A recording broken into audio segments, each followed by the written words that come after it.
Saya akan memulai dengan konsep ini. Selama ini, ya dengar baik-baik, selama ini antara Tuhan dengan kita,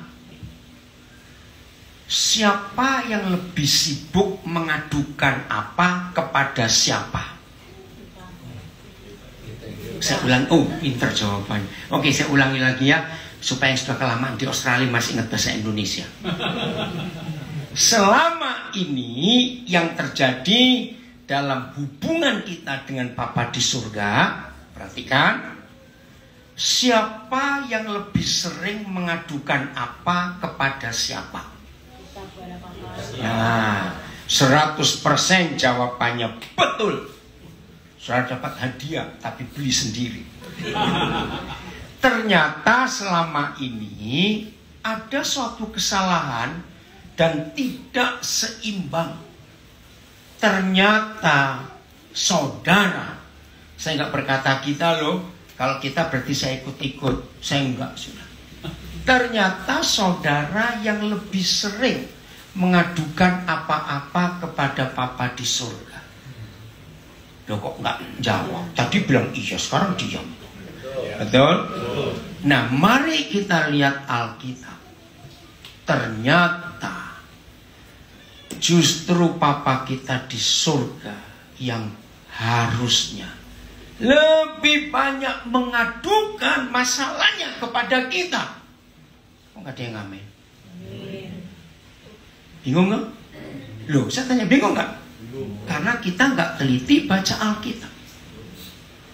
Saya mulai dengan Nuh, ya, karena kalau kita lihat kitab Kejadian pasal 1, Tuhan mengisi kembali dunia yang sudah dirusak oleh iblis. Ingat, Kejadian pasal 1 itu bukan Tuhan menciptakan langit dan bumi.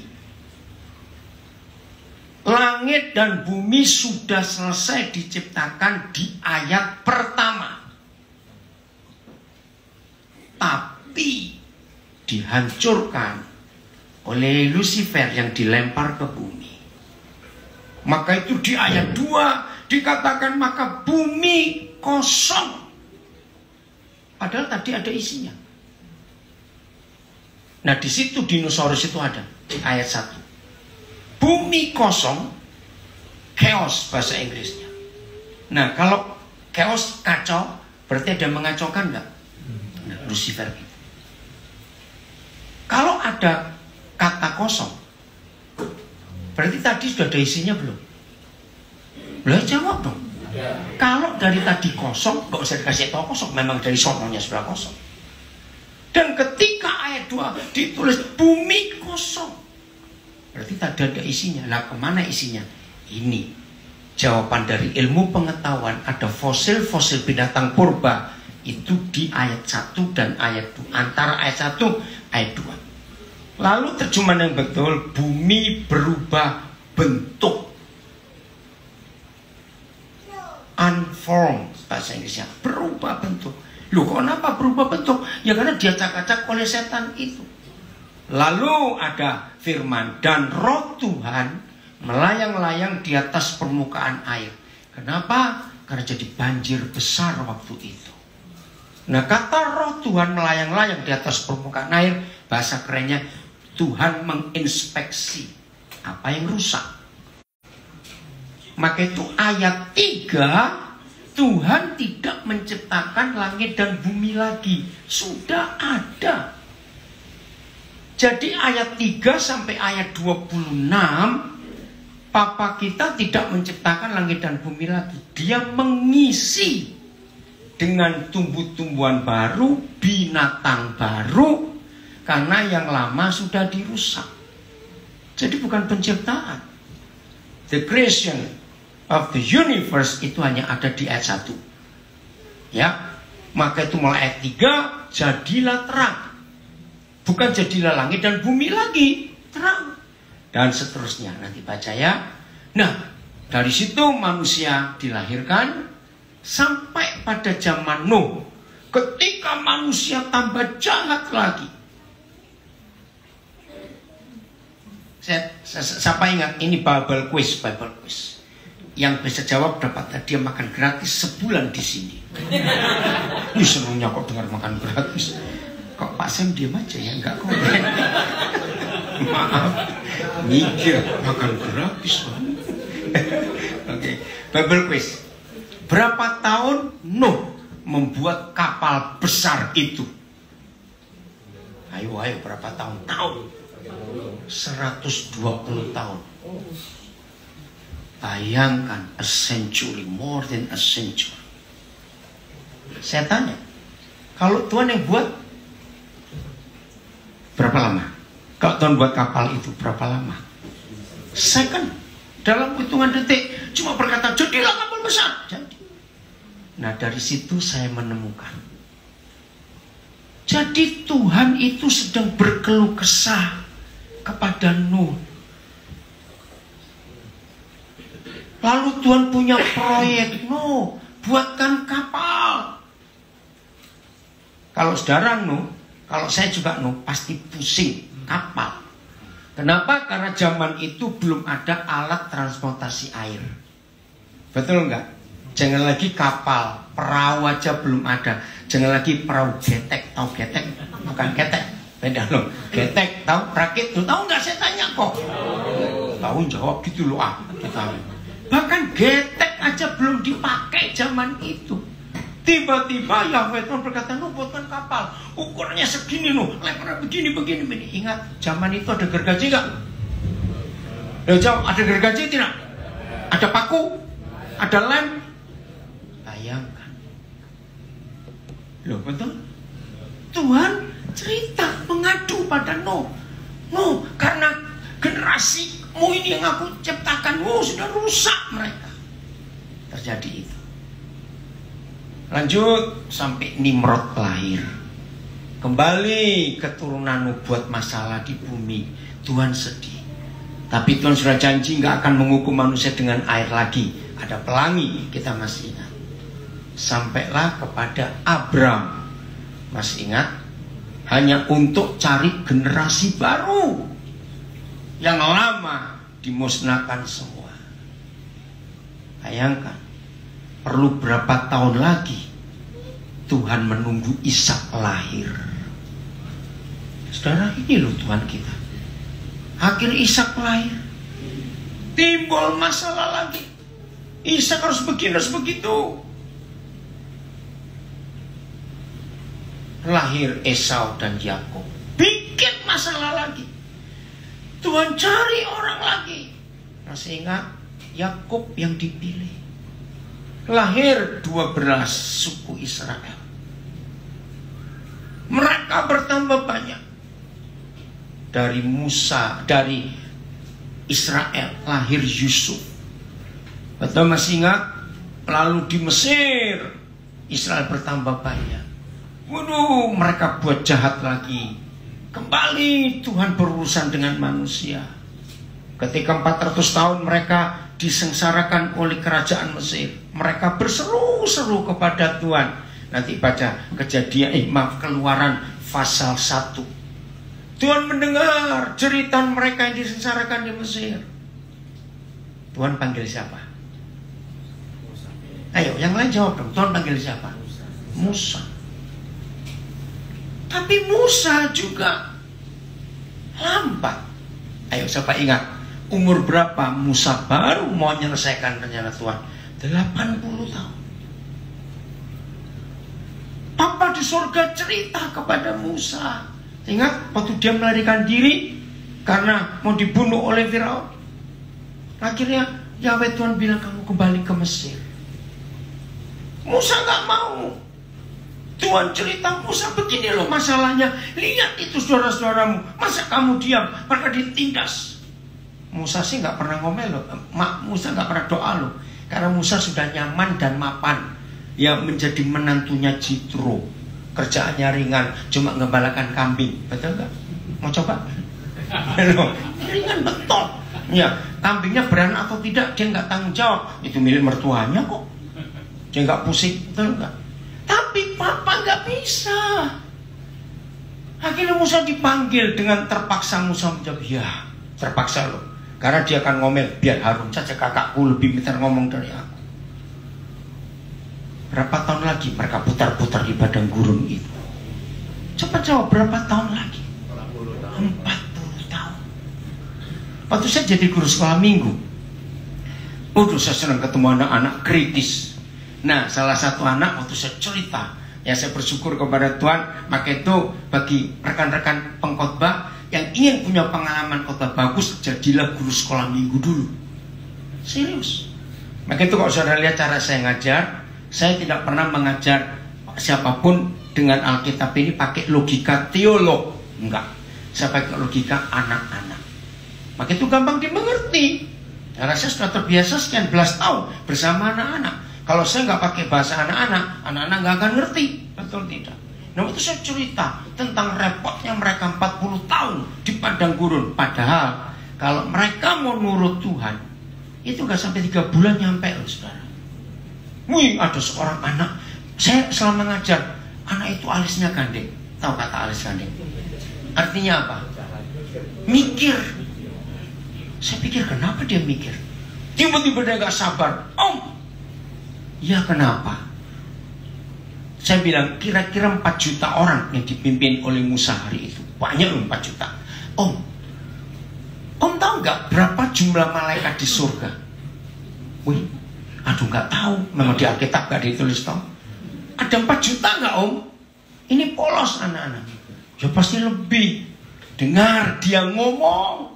Om, kenapa Tuhan gak nyuruh seorang malaikat yang gendong satu orang Israel langsung dibawa terbang ke Kanaan? Loh, masuk akal gak pertanyaan mereka? Saya betul juga.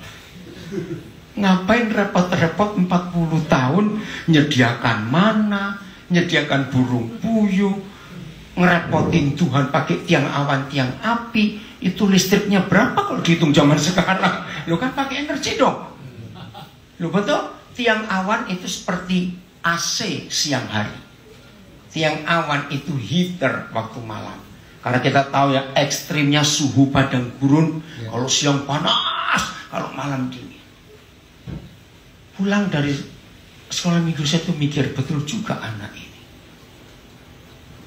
Tuhan bisa nggak menerbangkan mereka dalam sekian detik sampai Kanaan? Bisa. Nah, kembali manusia yang diajak berunding untuk menyelesaikan pekerjaannya di bumi ini. Udah, Musa dipanggil Tuhan, Yosua jadi pengganti. Masalah lagi nggak Israel? Masalah lagi. Yosua meninggal, akhirnya muncul hakim-hakim. Ribet lagi nggak Tuhan? Lihat, setiap hakim-hakim yang dipakai oleh Tuhan, Tuhan menceritakan bebannya, masalahnya dalam hatinya. Ini bagaimana Israel ini. Maka itu tolong mulai malam ini, mulai hari ini, ya di Amerika masih subuh, yang di Eropa siang ini. Coba cari. Hampir kita tidak pernah mendengar saudara kita itu Daud, Samuel, siapa-siapa itu yang berkeluh kesah tentang dirinya, masalah keluarganya, masalah hidup, masalah apa. Hampir kita nggak pernah. Tapi justru Tuhan yang banyak mengadu kepada orang-orang yang Dia panggil. Betul atau salah kalimat ini? Sampai nabi-nabi muncul. Dan terakhir Nabi Maleaki. Maka selesailah perjanjian lama. Jujur, sampai perjanjian lama tertutup di kitab Maleaki. Tolong jawab pertanyaan saya. Tuhan gagal atau berhasil? Gagal. Ya ini yang saya kaget. Kenapa? Tuhan bisa gagal? Buktinya ya atau tidak? Nah, kekristenan itu rusak karena kita pakai konsep agama. Dalam konsep agama, Tuhan selalu jadi korban. Catat. Yang belum pernah ngerti biar saudara ngerti. Di dalam konsep agama, Tuhan selalu jadi korban. Karena agama itu justru menurunkan derajat Tuhan. Agama itu justru merusak kodrat Tuhan. Kenapa? Karena orang beragama suka menyalahkan Tuhan. Contoh, perang. Lihat orang-orang beragama. Kenapa Tuhan gak menghentikan perang? Kenapa ada kelaparan di Afrika? Apa susahnya Tuhan buat hujan? Ada orang sakit, ada orang kecelakaan. Kenapa Tuhan gak bela? Kenapa Tuhan gak lindungi? Ada perang. Kenapa Tuhan gak bisa nyetop perang? Betul gak? Agama selalu membuat Tuhan jadi victimnya, jadi korban. Itu Tuhan sedih sekali. Coba kita lihat. Yang pingin perang Tuhan atau orangnya? Ya sudah, kok Tuhan disalahkan? Saya pernah punya logika dari Roh Kudus yang keren. Ini kira-kira awal tahun 80-an yang lalu. Yang belum tahu supaya tahu. Ternyata ada cara paling mudah dan gratis untuk nyetop perang. Tutup pabrik senjata. Aku nggak amin.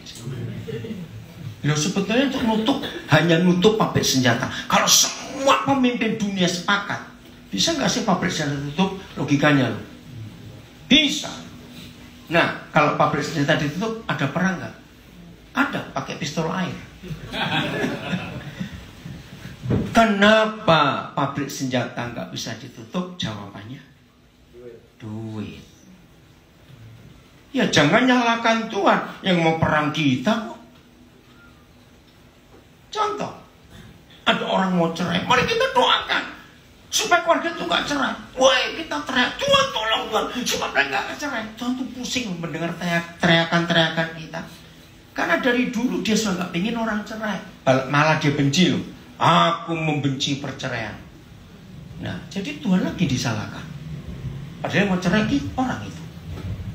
Harusnya gimana kalau ada orang cerai? Kita datang kepada mereka berdua suami istri, ajak duduk, baca hukum-hukum pernikahan yang ada di Alkitab. Tanya suaminya, tanya si istri, mana yang kalian lakukan dan mana yang kalian langgar. Setelah kita tahu pengakuan mereka, setelah kita baca semua, baru kita sampaikan, ayo kamu berubah. Betul tidak sekarang? Nah, itu kekristenan. Kalau agama tidak, dikit-dikit nyalakan Tuhan. Dikit-dikit nyalakan Tuhan.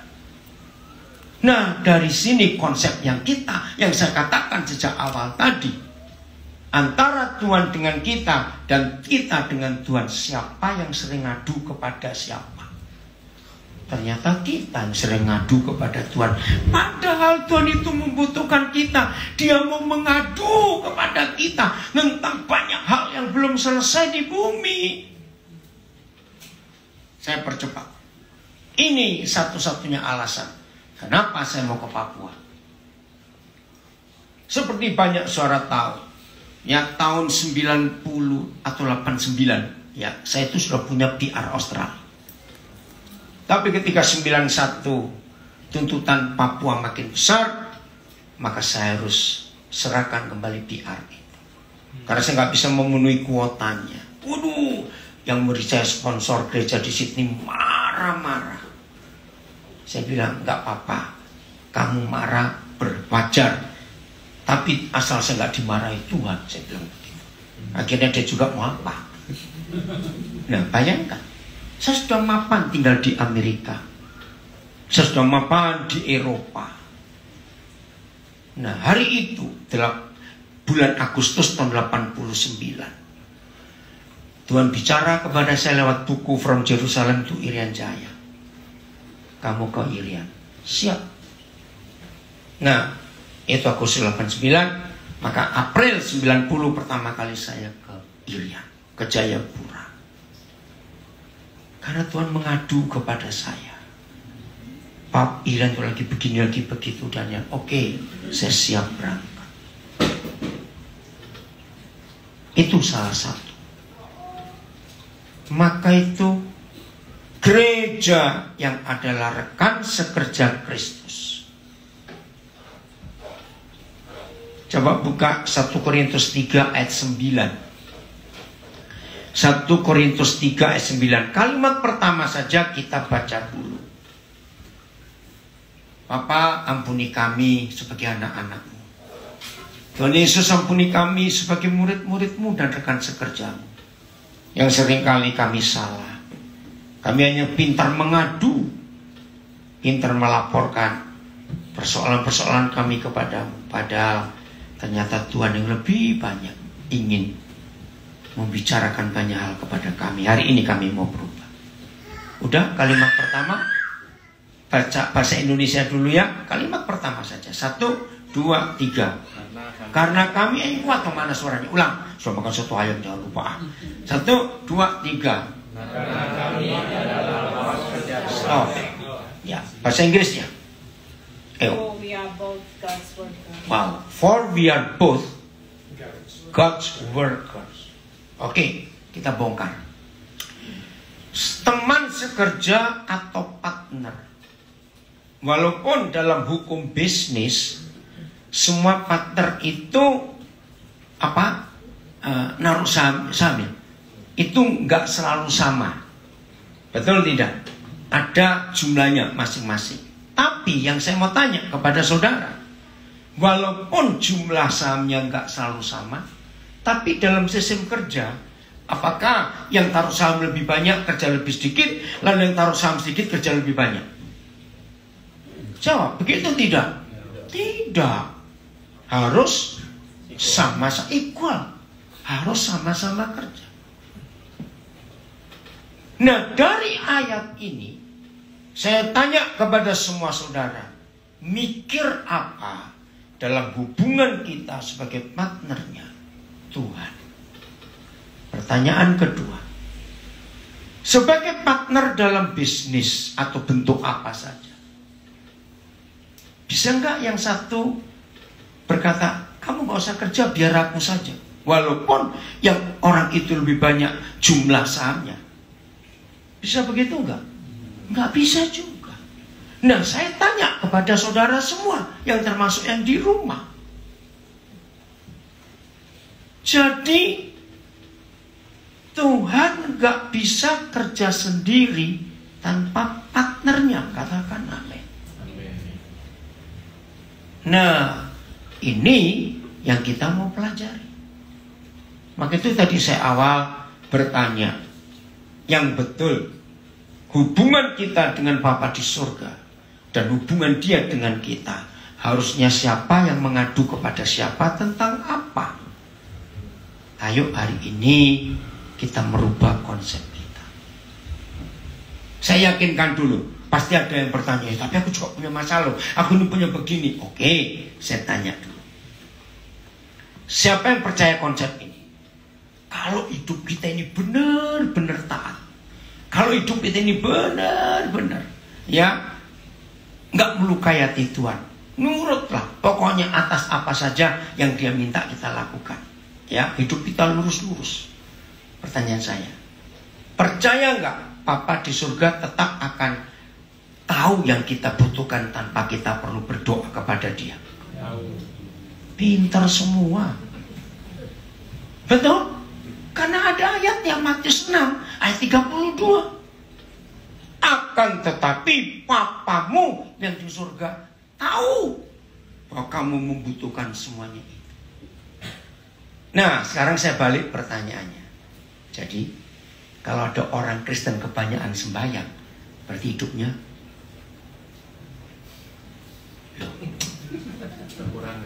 bukan. Jadi, oke, berarti belum. Saya ulang-ulang ya. Saudara, tadi kan saya jawab. Apakah saudara percaya kalau kita hidup benar-benar mengasihi Tuhan, kita taat kepada Dia, hidup kita lurus-lurus, apapun yang kita butuhkan tanpa kita berdoa apa-apa pasti tahu kebutuhan kita?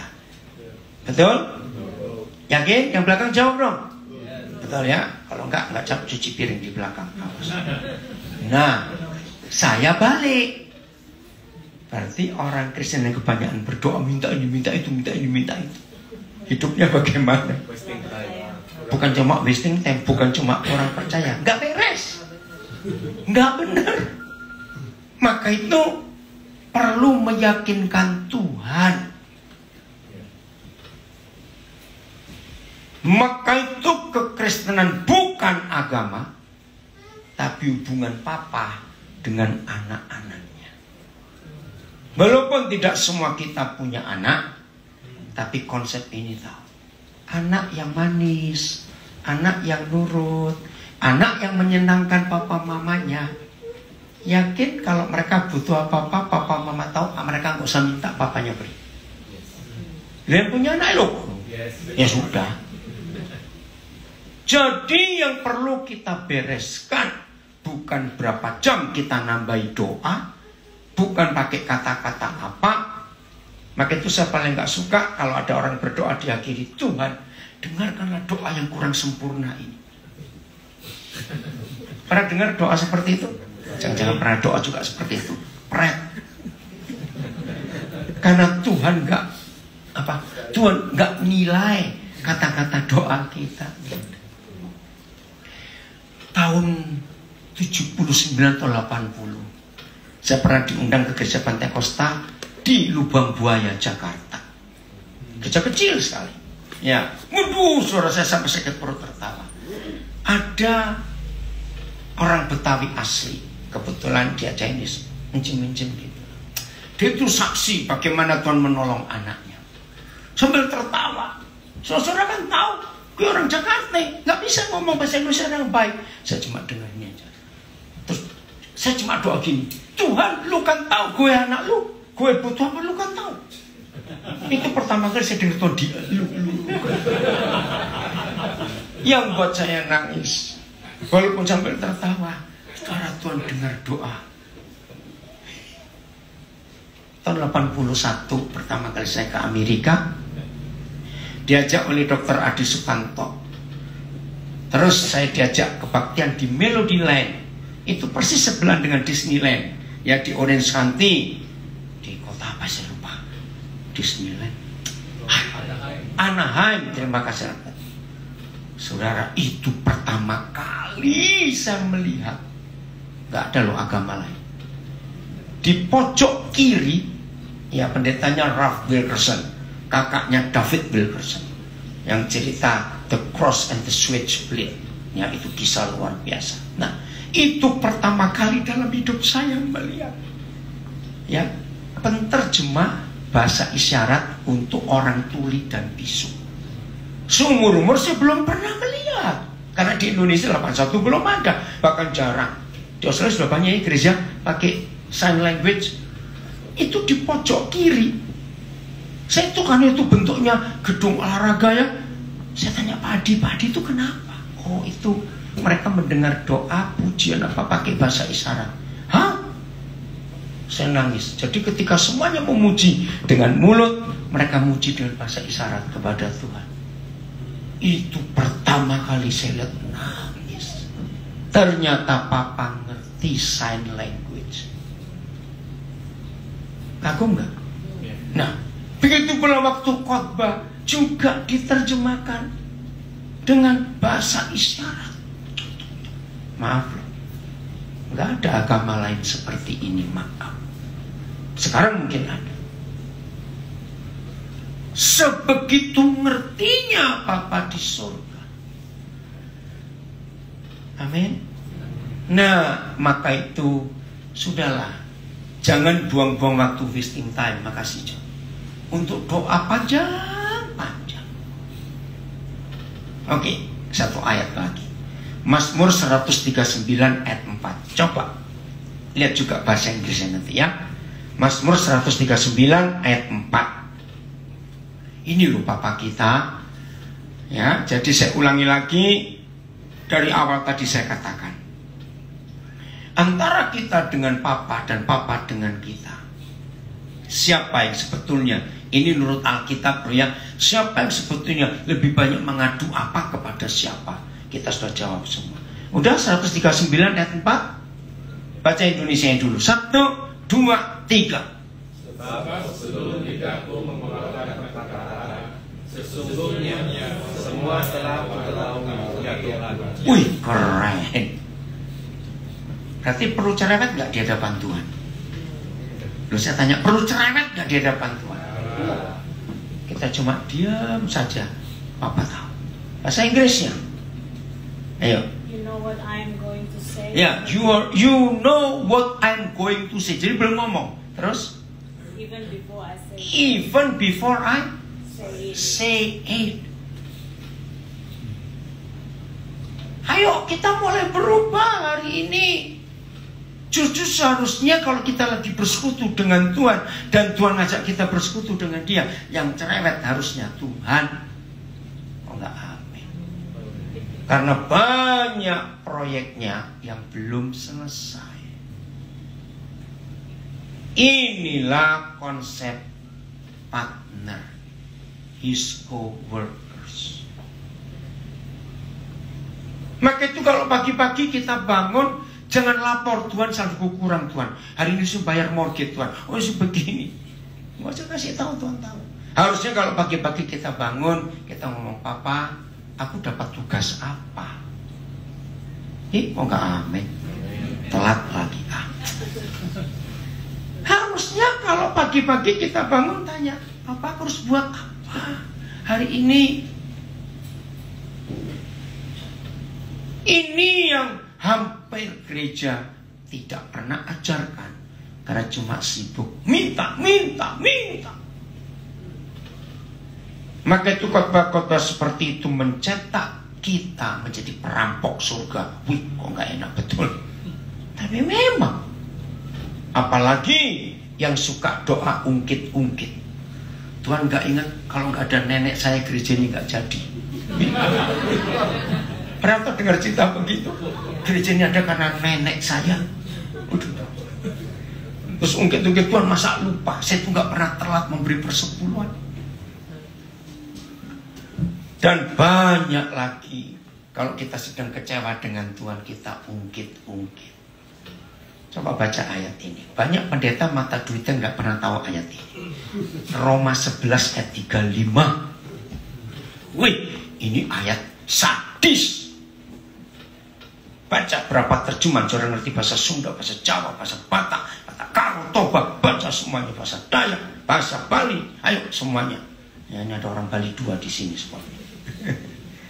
Sudah? Roma 11 ayat 35. Ayo baca bahasa Indonesia dulu. 1, 2, 3. Atau siapa yang memberikan sesuatu kepadanya Dan sehingga harus mengembalikannya. Ngerti nggak firman ini? Siapa yang pernah memberi sesuatu kepada Tuhan, lalu Tuhan diminta untuk mengembalikannya? Artinya apa? Loh, nggak butuh. dia nggak pernah minta, dia nggak butuh. Coba saya tanya jujur, mana lebih mudah kita memberi hadiah orang miskin atau orang kaya? Mana lebih mudah? Kalau orang kaya kenapa?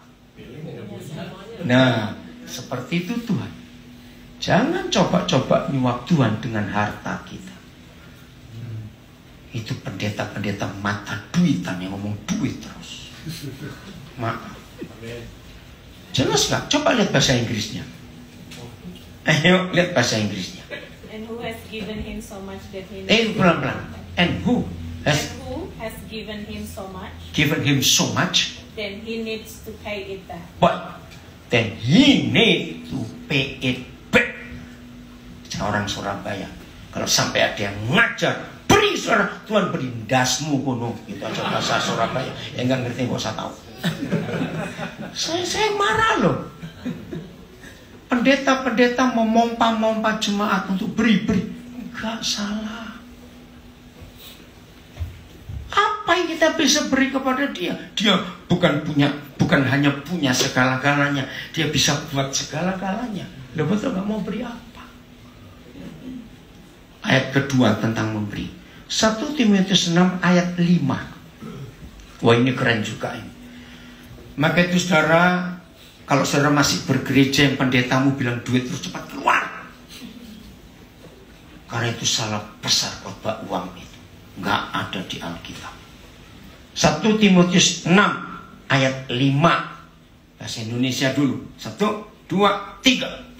percekcokan antara orang-orang yang tidak lagi berpikiran sehat dan yang kehilangan kebenaran, yang melihat ibadat itu adalah sumber keuntungan. Nah, percekcokan di antara orang-orang yang kurang apa?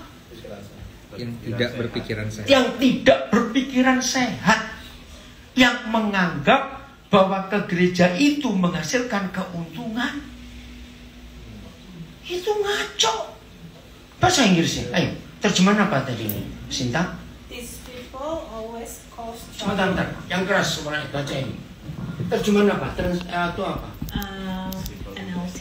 NLT, bagus. These people always cause trouble. Cause trouble. Their minds are corrupt, Their mind is corrupt, pikirannya jahat, betul? and they have turned their backs to the truth. To them, to show of godliness is just a way to become wealthy. Gosh. Ngeri nggak? Maka itu prosperity gospel itu dari neraka dan dari setan.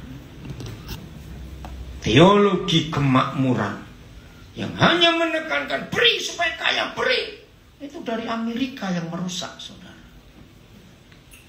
Lihat ayat ini. Tolong sampaikan kepada, kalau saudara punya teman pendeta kok banyak duit, terus suruh baca 2 ayat ini. Ngeri. Jadi urusan dengan Tuhan, jangan istilahnya transaction fellowship, transaksi. Itu kejam, najis dan jahat di mata Tuhan. Jadi hubungan kita dengan Bapa bukan hubungan transaksional, tapi hubungan keintiman. Nggak ada urusan dengan wealth, nggak ada urusan dengan duit. Maka itu saya menemukan di Alkitab, untuk kaya itu nggak perlu Tuhan. Katakan amin yang kencang. Lihat faktanya, tengok keluar. Orang-orang kaya di dunia itu yang Kristen cuma sekian 0,00 sekian persen, betul nggak? Yang kaya itu nggak kenal Tuhan. Lihat Tiongkok, bencinya kepada Tuhan luar biasa, tapi mereka sukses. Maka itu saya mengajarkan, kalau memang ingin kaya, saya punya 3 cara kaya tanpa Tuhan dan rajin berdosa, tetap akan kaya. Mau resepnya nggak? Gratis saya kasih. Cuma 3 hal kok. Saya serius, saya ini cuma 3 untuk kaya. Nggak usah Tuhan, nggak usah puasa, nggak usah memberi perpuluhan. 1, dapat warisan mendadak. Loh, kaya nggak? Loh ya toh? Oke. 2, rajin sekali. Percaya nggak orang rajin itu pasti kaya? Yang 3, pelit lah. Loh, kok nggak percaya? Betul? Inilah 3 resep kaya tanpa Tuhan dan tetaplah berbuat dosa. Dan ini dikerjakan oleh mereka yang di dunia. Maka itu 2 ayat ini, Roma 11 ayat 35 dan 1 Timotius 6 ayat 5. Jangan hubungan kita dengan Tuhan hubungan materi, wealth. Nggak ada urusan. Tuhan nggak pernah urusan dengan materi. Ingat pencobaan ketiga dari Tuhan Yesus bentuknya apa? Loh, ingat nggak? Materi. Ketika 2 kali Yesus yang menang, setan nggak terima. 3 kali dan itu final. Setan tunjukkan apa kepada Tuhan Yesus? Cepat. Wealth. Semua kekayaan dunia. Dan juga bukan kekayaan, power, thrones. Berarti setan, siapa pemilik kekayaan di dunia? Setan, bukan Tuhan. Kalau engkau menyembah aku beri semua kepadamu. Berarti milik siapa? Maka itu Tuhan Yesus berkata, sainganku cuma duit. Nggak boleh punya 2 Tuhan, masih ingat? Nah, Yesus dan uang. Maka itu jangan ngomong uang. Jadi kalau kita hidup benar-benar takut dan taat kepada Tuhan, nggak usah banyak minta. Papa tahu apa yang kita perlu. Papa tahu. Masih ingat Tuhan Yesus pernah ngomong gini, hei, kalau kamu berdoa jangan diulang-ulang kata-katamu seperti orang Farisi. Masih ingat nggak? Oke. Saya pernah ngetes. Saya nggak tahu kalau saudara. Saya tes berkali-kali. Maksimal 7 menit saya ngomong. Setelah itu pasti ulang lagi. Ngerti nggak maksudnya? Nah, saya tidak tahu saudara punya pengalaman berapa menit doa pakai stopwatch kalau perlu. Terus nggak, begitu sadar ngulang, berapa menit ini? Lo ngerti nggak maksud saya? Pernah nggak nyoba begitu? Karena Tuhan Yesus yang pesan, kalau kamu berdoa jangan bertele-tele, jangan panjang-panjang, jangan diulang-ulang. Ternyata saya cuma mampu 7 menit. Setelah itu balik lagi doanya ini. Nah, coba tes malam ini, besok beritahu saudara berapa menit kuatnya. Kenapa tujuan saya mengatakan ini? Maka itu kalau sampai doa bilang 6 jam, ngomong apa? Loh, betul enggak? Jadi maaf, maka itu gereja mengajar gini, saudara, banyak berdoa, banyak berkat. Ngawur. Kurang berdoa, kurang berkat. Tidak berdoa, tidak ada berkat. Itu ayat setan yang dipakai. Maaf. Loh, betul tidak? Karena Tuhan gak bisa kita solve dengan doa-doa kita. Dia tahu isi hati kita ini apa. Ingat ya, Mazmur 139 kan 4. Jadi yang Papa minta itu bersekutu dengan dia. Tadi sebelum ini kan saya ngajar juga via Zoom tentang doa puasa. Nah, terus ada. Coba saudara baca 1 Tesalonika 5:17. Ayo, lihat berapa terjemahan. Nah, ini yang sulit. Di dalam kekristenan ini mustahil dilakukan. Kalau dalam agama bisa. Oh maaf, dalam agama gak bisa. Dalam Kristen bisa, saya kembali. 1 Tesalonika 5:17. Pendek ayatnya. Apa? 1, 2, 3. Nah, tetaplah berdoa. Bahasa Inggris. Never stop praying. Woi, never stop praying. Nah, Loh, saya tanya, kenapa lu? Kalau pakai teori agama, bisa kerja nggak orang itu? Enggak. Nggak bisa. Lalu gimana? Nah, saya jawab pertanyaan tadi. Gereja punya istilah doa itu nafas orang benar. Ya betul tidak? Nah, kalau nafas lalu pakai sistem agama, berarti sehari cuma berapa kali nafas? Loh, iya atau tidak? Jadi nafas itu 24/7. Loh, betul nggak istilah Inggris? 24/7. Jadi 7 hari selama 24 jam kita nggak boleh stop berdoa. Ayo. Lah kalau pakai doa agamawi, tahan nggak 24 jam?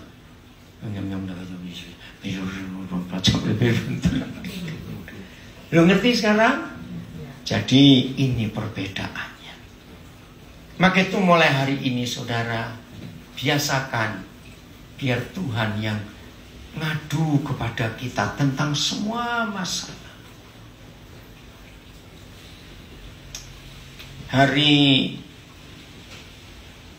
kita berangkat Rabu malam ya. Rabu malam. Ya, dari Cengkareng, Terminal 2, Terminal 3, Soekarno-Hatta. Terus ada orang dari petugas kantas, ya kami sulit nih siapa? DPD, ya tau ya, EHAT-nya Australia itu harus ngisi. Nah, saya kesulitan, istri saya juga kesulitan. Aduh, gimana ini? Terus ada petugas yang datang, namanya Alamsia, saya nggak kenal. Begitu dia dekatin kami, saya minta tolong. Roh Kudus ngomong tentang masa kecilnya. Nah, itu kan gak ada urusan dengan saya. Jadi Papa mengadu, tolong orang itu. Dia itu sejak kecil besar dengan neneknya. Orang tuanya gak mau. Saudara, selesai dia bantu. Saya tanya, maaf ya Pak Alam, saya minta nomor teleponnya. Nah, waktu kami sudah di waiting room, saya baru kontak dia. Karena saya tahu sudah closing untuk check-in. Dia kaget. Sebentar Pak, Bapak kok bisa tahu tentang saya dengan nenek saya? Alam, Bapak Kristen, kamu Muslim. Saya bilang, Isa yang kudus di kitab suci memberitahu Bapak tentang masa kecil. Bapak jangan begitu. Sekarang tahu dari mana? Terus dia cerita bagaimana penderitaan dia waktu kecil, saudara. Tiba di Melbourne, saya kontak dia langsung, masih di airport, di Tullamarine. Karena di Sydney kami nggak bisa cepat-cepat, harus pindah pesawat, pindah terminal juga. Waduh, sampai tadi ini, karena ada satu lagi anak saya lagi berangkat malam ini, besok tiba di Melbourne. Saya minta tolong supaya Alam ini nolong. Dia masih terheran-heran. Rabu siang saya gunting rambut. Tuhan ampuni anak-anak ini. Masa saya cerita gunting rambut ditertawakan? Berdosa itu. Nah, saya diantar oleh anak saya dari Jogja. Saya nggak tahu tempat itu, ya. Saya tanya dia, kamu sudah lama tinggal di sini. Mana tempat cukur? Ada di situ, Pak. Masuk. Nah, saya dicukur oleh tukang cukurnya, namanya Ivan. Tapi yang Tuhan bicara kepada saya, office boy-nya yang nyapu bekas rambut itu. Oh ya, ada apa dengan dia? Namanya Afrial. Udah selesai saya cukur, saya minta nomornya Afrial. Kenapa, Pak? Saya di mana? Oh, ada di situ. Ya, enggak, WA-nya. Saya bilang, ada apa dengan masa kecilmu? Kenapa? Ya mudah-mudahan ini ada di sini, coba saya. Oh, dia nggak percaya. Pak, masalah saya ini hanya satu orang yang tahu di dunia ini. Sebenarnya Bapak ini siapa? Kok bisa tahu masalah saya? Nah, saya kan nggak berdoa kepada alam syah, saya nggak berdoa minta Tuhan siapa orang itu. Tuhan yang berurusan, tolong dia. Nanti ya, setelah selesai handphonenya saya akan tunjukkan. Bayangkan. Dan itu yang saya alami sekian tahun saya hidup dengan Bapa di surga. Maaf, dia yang lebih banyak mengadu kepada saya tentang orang ini, orang itu, tentang begini, tentang begitu.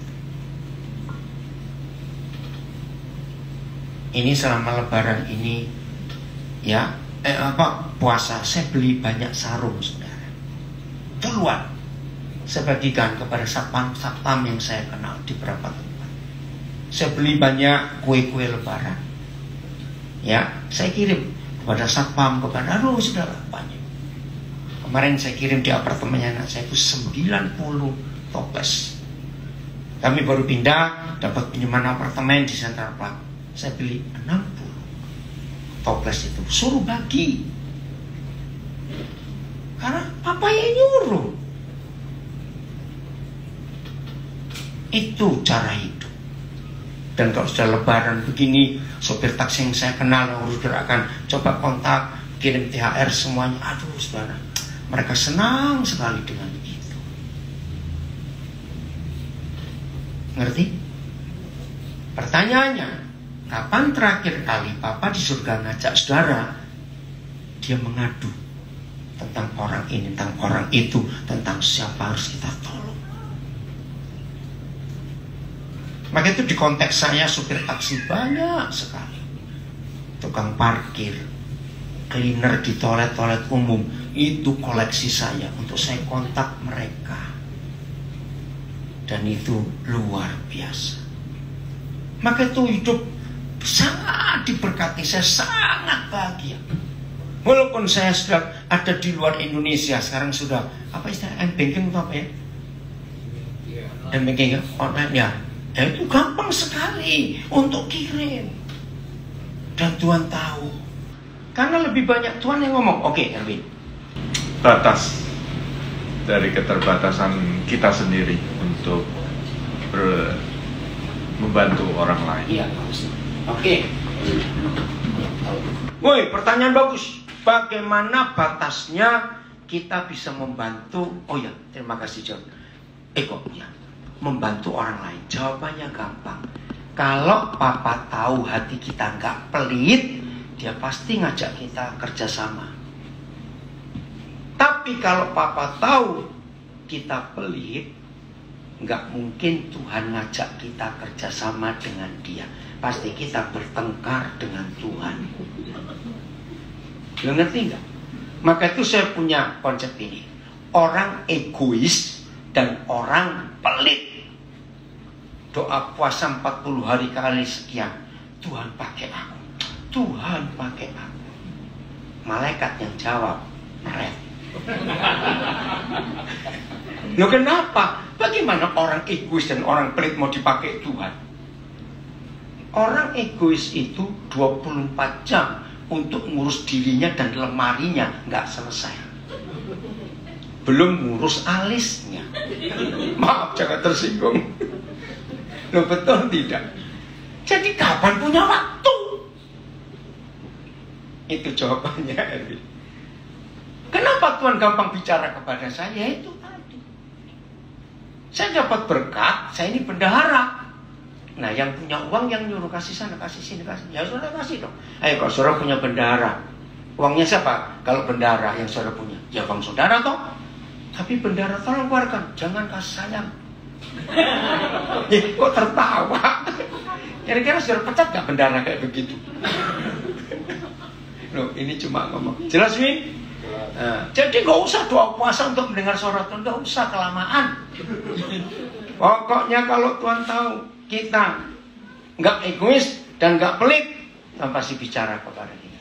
Maaf ya saudara, ini orang-orang heran lihat saya. Dalam waktu 1 bulan lebih, belum 2 bulan, saya 3 kali loh bolak-balik Australia. Apa ini nganggur? Loh maaf, betul tidak? Orang heran, balik lagi. Sampai tadi ada yang tanya loh, Kak, jadi belum pulang sejak 2 minggu lalu? Sudah, saya bilang. Ya tadi ada yang tanya ya, sudah pulang? Sudah, saya bilang. Ini 3 kali. Tiba 9 Maret, 14 Maret saya balik. 26 Maret balik lagi. Pulang 19 April. Sampai Jakarta 19 April.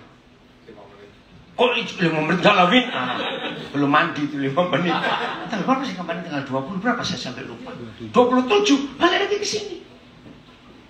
Nanti kami pulang tanggal 11. Putar sampai ke Sumatera. 27 Mei saya ke Amerika. Tanggal 6 Juni balik ke Indonesia lagi. Bukan kurang kerjaan, bukan pengangguran. Ini proyeknya Papa. Satu lagi ada yang mau tanya? Oke, Pak Johan silakan. Yang kencang suaranya. Melatih kepekaan. Nah, melatih kepekaan, gak usah dilatih. Kalau kita, Tuhan tahu kita nurut, dia ngomong. Contoh, Abram, kapan ngelatih kepekaan? Dia kenal aja enggak? Betul? Maria, apa perlu dilatih kepekaannya? Enggak. Lah, kenapa Tuhan bisa pilih Maria dan pilih Abram? Itu tadi. Masalahnya kita bandel. Lah itu bandelnya itu loh, diganti. Enggak. Langsung bertobat dari ini. Tuhan saya nggak bandel, saya nggak pelit, saya nggak egois. Kok nggak ada yang ngamin? Ya udah gitu loh maksudnya. Itu nggak usah dilatihan. Lo serius? Contoh Abram ya saudara. Abram kenal nggak yang ngajak dia pergi siapa? Lo jawab. Abram kenal nggak? Enggak loh. Nah saya kasih ilustrasi. Sependeta-pendetanya seorang pendeta. Jadi pendeta apaan? Sakti, betul. Saya nggak tahu tiba-tiba saya punya kalimat itu berapa tahun lalu. Sependeta-pendetanya seorang pendeta. Berarti pendeta sungguhan ini. Ini orang Melbourne ya. Anakku misalnya malam ini pendeta itu diajak ngomong Tuhan. Berarti sudah kenal belum dia dengan Tuhan? Udah dong dia pendeta. Anakku besok bersama keluargamu kamu ke Telemarin. Telemarin itu airportnya Melbourne. Untuk apa Tuhan? Kamu harus pergi ke satu tempat yang akan kutunjukkan. Tanyaannya, sependeta-pendetanya seorang pendeta ini langsung beres-beres ngajak istri besok kita berangkat ya bersama anak-anak. Enggak. Tanya dulu, minta konfirmasi. Salah dengar gak ini? Lah Abram ini nggak kenal dengan Yahweh Tuhan yang nyuruh berangkat. Jadi bukan Abraham hebat, Abraham nurut. Ayo, zaman Maria hidup banyak gadis enggak? Arti kata Maria itu taat. Maka itu kalau ada perempuan namanya Maria, dua blek ganti Mario namanya. Maria kok dua blek kayak begitu. Maaf. Maria itu taat, saudara. Loh, coba renungkan, banyak gadis gak zaman itu? Kok bisa Maria? Karena papa lihat hatinya, ini nurut. Wih, ngeri loh kalau lihat ketaatan Maria itu. Dia punya tunangan loh, mau menikah loh. Saya ingat tahun 74 Roh Kudus membawa saya untuk memperagakan diri jadi Maria. Maaf ya saudara. Kenapa saya sampai bisa seperti ini? Memang saya taat. Ya, ketaatan saya pertama membuat orang kaget. Saya itu baru bisa beli motor. Itu tahun 76 kira-kira. Honda Bebek, harganya waktu itu 111.000 kok nggak salah. Itu saya dulu nggak ada kredit, harus cash itu. Saya kumpulkan uang saya dari pelayanan, akhirnya bisa. Belum 2 tahun saya miliki motor. Tiap hari saya rawat, saya bersihkan. Pokoknya kalau habis pelayanan saya lap, pagi besok pasti sudah bersih. Satu kali saya ada di sebuah gereja kecil di pinggiran kota Surabaya. Namanya sebuah daerah Wonosari Wetan Baru Gang 7, nomornya saya lupa. Itu di daerah situ toko masuk ke dalam daerah orang Madura. Saya lagi khotbah ini. Kata Roh Kudus bilang, "Dan nanti kamu pulang, kenapa? Kamu pulang naik bemo, tahu zaman dulu bemo ya, belum ada taksi. Terus motormu kasih ke pendeta ini, namanya Soekarso Hadi. Sekarang anaknya yang jadi gembala saya kenal baik. Oh ya? Ya udah. Saya nggak pakai tanya. Siapa yang ngomongin? Masih motor. Kayak apa? Serius. Begitu saya selesai khotbah, diajak makan, sambil dia Pak Karso. Pak Karso, aku titip motor ya. Loh, terus kau narap numpak opo? Gitu, ini bahasa Surabaya. Bemo. Lah motormu kapan kok jupuk? Gak tak jupuk, pek. Saya nggak ngam. Loh, kapan motormu kamu ambil, Den? Enggak, saya tinggal aja ambil. Ambil gimana? Ya, Tuhan suruh aku kasih motor ini. Yang nangis istrinya. Mereka itu suami istri sudah tua, waktu itu umurnya sudah hampir 60-an. Kemana-mana naik sepeda, engkol, seberang angin. Wih, nangis bukan so ini Den temen tadi, bener. Dan saya nggak merasa rugi, nggak merasa apa. Nah di situ mulai hari itu Tuhan itu gampang bicara kepada saya. Maaf saudara. Jangan, tapi saudara jangan minta, saya nggak kasih. Rumah Tuhan pernah suruh kasih, sudah saya bayar. Ya saya kasih. Serius. Tapi kalau saudara minta, saya nggak kasih. Loh, ngerti nggak? Ini loh, Pak John. Bagaimana kita bisa tahu itu Tuhan? Nah, bagaimana kita bisa tahu itu Tuhan atau tidak? Lukas 11. Masih ingat Lukas 11 mulai ayat yang ke-10. Bapak mana di antara kamu yang jahat sekalipun kalau anaknya minta ini dikasih itu, dan masih ingat gak itu? Terus ayat 13, John kamu yang baca. Ayat 13-nya. Iya, Lukas 11. Jadi yang kuat. Jadi jika kamu yang jahat tahu memberi pemberian yang baik kepada anak-anakmu, ya, apalagi Bapamu yang di sorga. Betul. Dia akan memberikan Roh Kudus kepada mereka yang meminta kepadanya. Nah, ayat ini jadi pegangan saya. Yang saya tidak pernah ragu, kalau saya lagi bersekutu dengan Papa di sorga, tolong perhatikan. Kata bersekutu nggak harus duduk, pakai gitar, nyembah. Bisa juga nggak bisa main gitar, masalahnya. Atau lagi mungging, berlutut, sujud, enggak. Saya lagi jalan, tiba-tiba Tuhan bilang, kamu kasih orang itu. Saya lagi di WC bertakhta, selesai ini kamu urus ini. Saya lagi bersekutu. Nggak mungkin kalau kita anak-anaknya lagi bersekutu dengan Papa. Sekali-kali aku coba, aku kasih Joni setan 2. Loh, begitu menurut ayat ini? Nah, kecuali saudara sedang doa di kuburan. Tiba-tiba ada suara, hai anakku. Langsung tengking, dalam nama Yesus. pokoknya di kuburan. Dengar tidak ilustrasi ini? Jadi saya tidak pernah ragu. Walaupun saya pernah salah. Tapi kalau dibanding sekian puluh tahun saya berjalan dengan Papa, kesalahan itu cuma paling 2-3 kali saja. Wajar, namanya manusia. Jadi jangan ragu-ragu kalau Papa memberi kita tugas, perintah, tes, ya. Itu pasti dia. Misalnya salah sekalipun. Nah, ini konsep yang saya kenal dari Papa di surga. Kalau suatu hari kita mengambil keputusan yang salah, salah. Tetapi Papa tahu bahwa kita nggak tahu kalau keputusan itu salah. Ini saya kagum pada Papa di surga. Dia nggak akan nempeleng atau marah kepada kita. Tidak. Dia akan pelan-pelan nuntun kita. Sampai kita, oh salah. Nah, yang bikin jengkel Tuhan, kita sudah tahu itu salah, kita tetap dablek. Ngerti lu ke fakta ini? Itu jelas? Ada lagi seorang. Ayo, Pak Sam kok senyum-senyum? Mau tanya apa? Ya apa-apa. Ayo.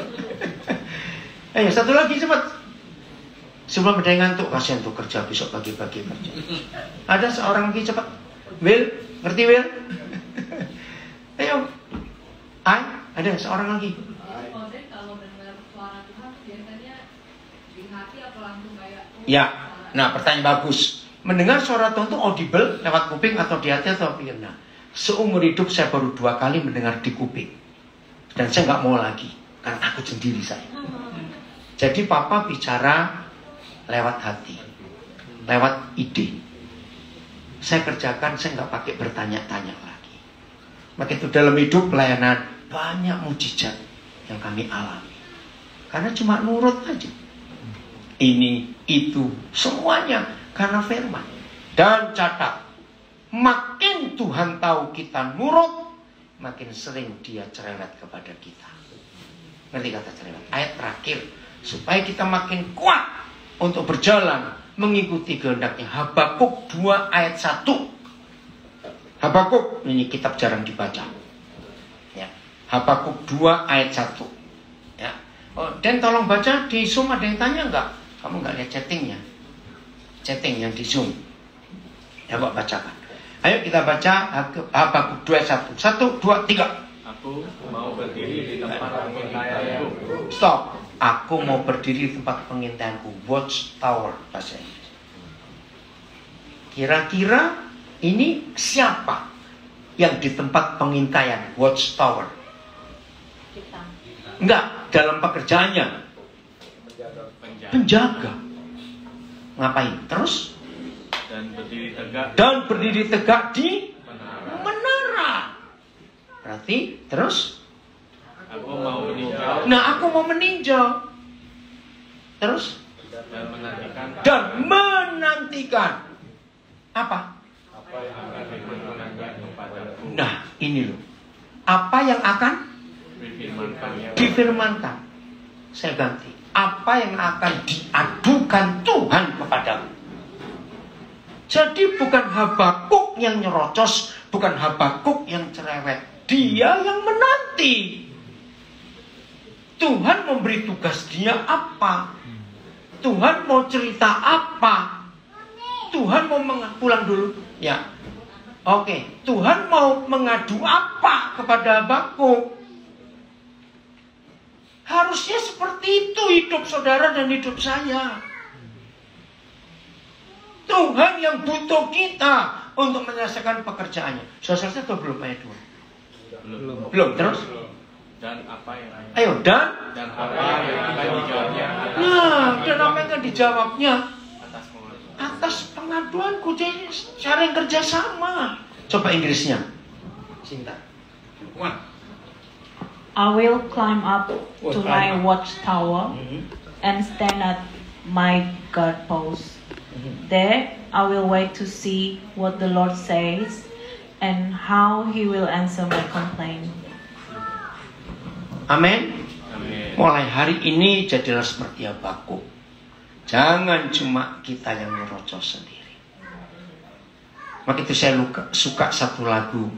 Ajariku mengerti hatimu, memahami pikiranmu. Kalau itu doa dijawab. Semua kita bisa mengerti pikiran Tuhan, memahami hati Tuhan. Hidup ini luar biasa. Ajariku ikuti rencanamu, melakukan kehendak-Mu. Mau berubah mulai hari ini? Betul, berubah kemana yuk? Jangan pelit, jangan egois. Enggak, amin. Oke, saya minta Pak Satmal berdoa untuk kita semua.